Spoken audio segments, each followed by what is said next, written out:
All right, we've just done example 1 for balancing redox equations. This is example number 2. It doesn't say if it's acidic or basic, so hey, we're just going to assume it's acidic because it involves less work.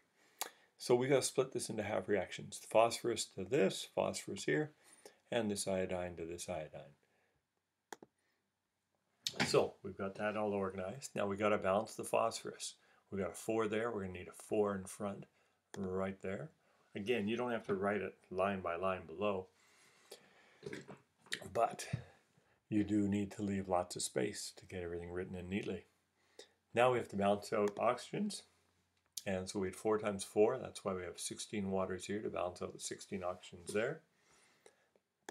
Balance the hydrogens, and you say, where'd that come from? Well, 16 times 2 is 32, 4 times 2 is 8, 32 minus 8 is 24, so we need 24 H pluses. Now, we have 24 H plus, 4 negative, so it looks like we're going to need 20 electrons here, and that is our balanced oxidation half reaction, 20 electrons.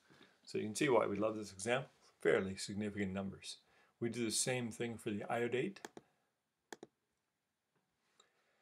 The iodines are balanced, so we go straight to balancing oxygen, and then we balance the hydrogens, and we balance the charge. And so what we see is we had an IO3 1 minus here, an I1 minus right there. So if we put 6 H pluses, we're going to need 6 electrons to drag it down. So if 6 electrons here and 20 electrons there, the lowest common multiple is going to be 60. So that means we're going to have to triple this half reaction to get that up to 60 electrons, and we're going to have to multiply this by 10 to get that up to 60 electrons. Lots of fun. So we're taking those two half reactions and we're multiplying through. So we go boom and boom. Because 3 times 20 is 60 and 10 times 6 is 60. By doing this, that's going to balance out the electrons. Remember, if I'm going too fast, just pause it and get things copied. So we expand out the first one.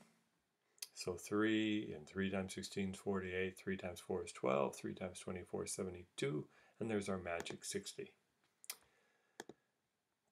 We do the same thing and we go 10 and 60, and there's our 10 and there's our 30. So now we're going to put these things together, except we're going to ignore the electrons because we know they're already balanced.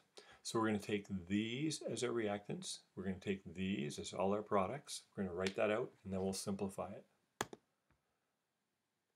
Now this took so much space, I had to put this on 2 lines. If you can fit on 1 row, that's great, but I went boom, boom, boom, and here are the reactants, and down here are the products. So you say, what kind of things can cancel out? Well, 60 and 72, we know that's going to cancel out to 12 H pluses on the right, and 48 and 30, that's going to cancel out to 18 waters on the left. So that should be our overall reaction, and that's a redox equation, but we better check. 3 times 4 is 12, and we see 12 phosphorus there. 18 times 2 is 36. Over here we have 12 times 2 is 24, plus 12 is 36. The hydrogens are balanced. 18 oxygens there, plus 30 oxygens is 48. 12 times 4 is 48 oxygen. Then we have our 10 I's and our 10 I's, and then we cross our fingers and hope our charge is balanced. On this side we see it's 10 negative. Here we have 12 negative, 12 positive, and so that equals 0, and then we have our 10 negative from that. So everything is checking out.